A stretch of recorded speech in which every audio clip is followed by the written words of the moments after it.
The United States has now directly entered the escalating Middle East crisis in a way few expected, and it did so with one of the most intimidating weapons in its arsenal: the Northrop Grumman B-2 Spirit stealth bomber.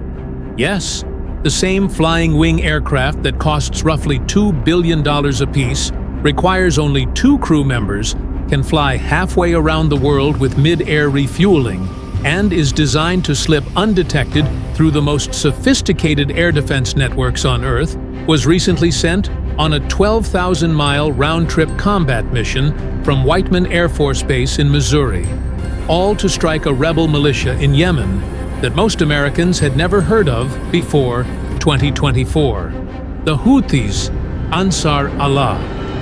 So what exactly did this relatively small, mountain-based Yemeni movement do to earn the undivided attention of the world's most powerful military? And why did the Pentagon decide that it required the rare deployment of America's most elite strategic bomber and its most specialized bunker buster munitions? The trigger was straightforward on the surface. In the weeks and months leading up to the strike, Houthi forces dramatically intensified their campaign of missile and drone attacks against commercial shipping in the Red Sea, particularly vessels they claimed were linked to Israel, the United States, or the United Kingdom. These attacks, launched from Houthi-controlled territory along Yemen's Red Sea coast, were aimed at the Bab al-Mandab Strait, one of the world's most critical maritime choke points.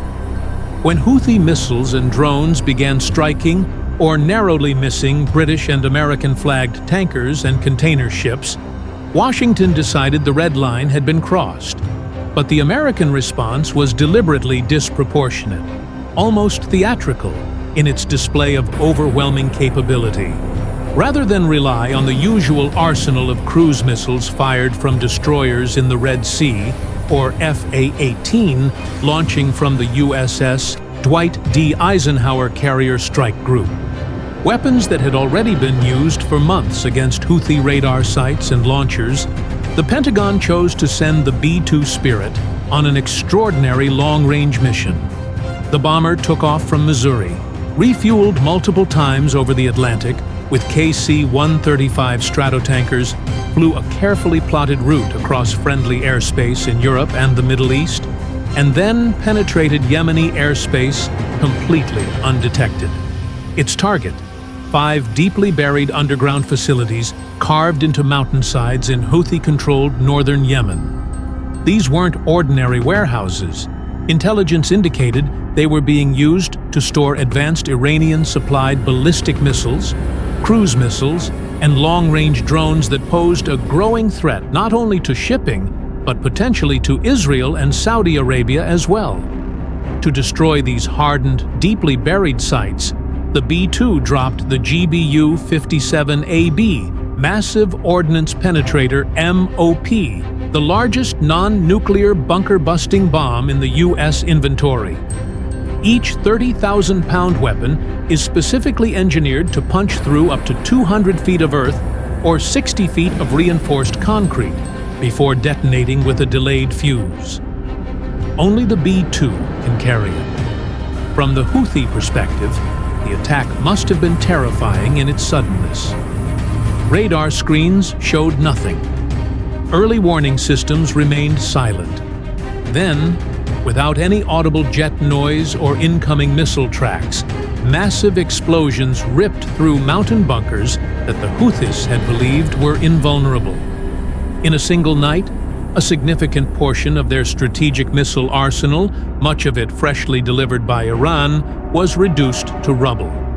U.S. Secretary of Defense Lloyd Austin described the strikes as a direct response to Houthi attacks on American and British shipping, and a clear message: the United States possesses the ability to reach out and destroy even the most heavily fortified, remote targets anywhere in the world, with no warning and no effective defense.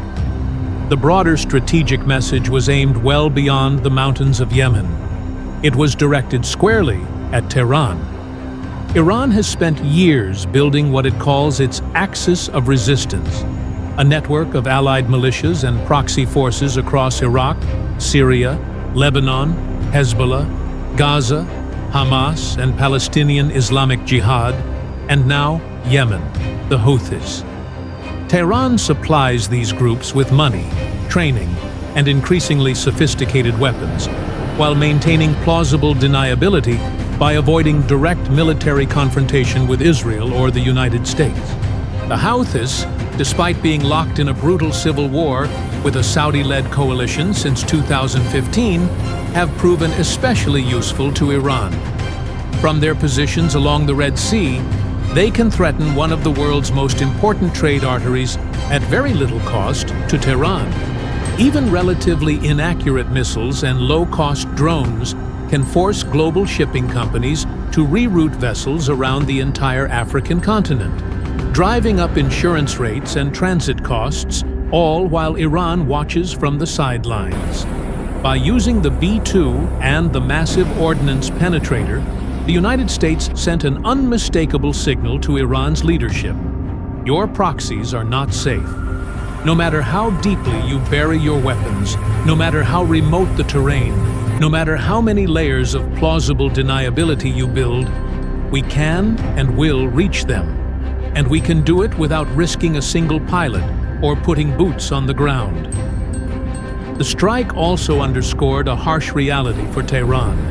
After the U.S. withdrawal from Afghanistan and the diminished American military footprint in Iraq and Syria, many in the region assumed the United States had lost the will for sustained involvement in the Middle East. The B-2 mission shattered that illusion in dramatic fashion. What comes next remains uncertain. The Houthis have vowed fierce retaliation, and Iran continues to increase weapons shipments to its proxies. Hezbollah continues near-daily exchanges with Israel across the Lebanese border. The war in Gaza shows no sign of ending. The ingredients for a wider regional conflagration are all present. Yet, the United States has now made clear that it will not allow Iran and its proxies to choke off global trade routes or gradually escalate without consequence. The stealth bomber that flew from Missouri to Yemen and back was not just a military operation. It was a policy statement written in 30,000-pound bunker busters. America may not want another forever war in the Middle East, but it is still more than capable of reminding everyone, from Tehran to Sana'a, who holds the most powerful and precise hammer in the toolbox when vital national interests and those of its allies are threatened.